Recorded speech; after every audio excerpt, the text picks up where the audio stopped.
Hello everyone, প্রায় অনেক দিনই হলো তোমাদের সাথে কোনো মিনি ব্লগ শেয়ার করা হয়নি। দিনটা ছিল 30শে জানুয়ারি। সেদিন সকাল থেকেই আমার টিউশন ছিল, খুবই বিজি ডে ছিল, তাই ভেবেছিলাম ছোট্ট করে একটা মিনি ব্লগ করা যেতেই পারে। করে তো রেখেছি, বাট এডিট করে পোস্ট করা হয়নি। কিন্তু আমি তার পরের দিনও মিনি ব্লগ করেছিলাম, সেইটা আপলোড করা হয়ে গেছে। তাই আজ থেকে ভেবেছি যেদিনের ভিডিও সেদিনেই আমি আপলোড করে দেবো।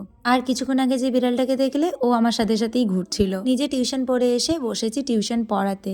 এই যে আমার ছোট্ট ছোট্ট দুটো স্টুডেন্ট, একজন তো ক্যামেরা দেখে ভাবছে এই যে ম্যাম কি করছে রে বাবা। টিউশন পড়ানো কমপ্লিট করে, স্নান কমপ্লিট করে লাঞ্চ করে নিলাম। আর লাঞ্চটাও ছিল খুবই সিম্পল, মানে ওই আর কি। আমার মায়ের আবার এক তরকারি দিয়ে খাবার খাওয়া যায় না। বেশি বেশি সবজি না খেলে শরীর ভালো থাকবে কি করে বলো। যাই হোক, তারপরে বেরিয়ে গেছিলাম আমি আবার টিউশনের জন্য। ফেরার পথে একটা প্যান্ডেল দেখতে পাই।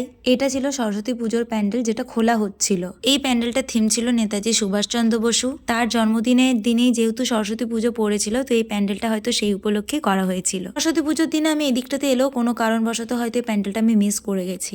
আর এই দেখো আবার কি দেখতে পেয়েছি, একটা কি সুন্দর বিয়েবাড়ির গেট সাজানো হয়েছে। আর এবারে তো বিয়েবাড়ির একটাও আমি কোনো ইনভিটেশন পাইনি। তারপরে এই পার্কে বাচ্চাদের খেলা দেখতে দেখতে, আর যেহেতু বিকেল হয়ে গেছে, হাঁটতে হাঁটতে কিছুটা বাড়ি চলে এলাম।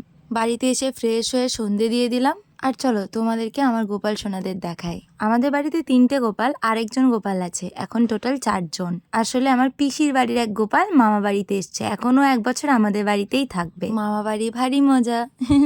তারপর আমি আমার ব্যাগে দেখলাম একটা অর্ধেক খাওয়া চিড়া ভাজা রয়েছে, ওইটা খেয়েই সন্ধেটা কাটালাম। বাই।